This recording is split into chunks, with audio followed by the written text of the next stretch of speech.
You ask Tiger to calculate. This deals with linear inequalities with one unknown. The final result is p greater than -15/4 greater than -33/4. Let's solve it step by step. Group all constants on the right side of the inequality. Subtract 9 from both sides.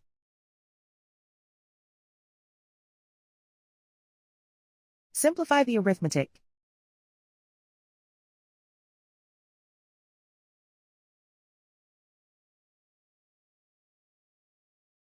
Isolate the p.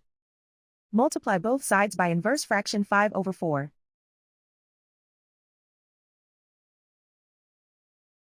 Group like terms.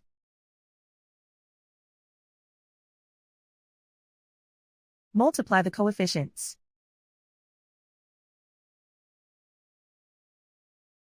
Simplify the fraction.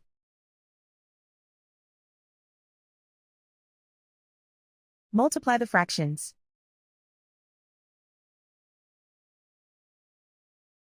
Simplify the arithmetic.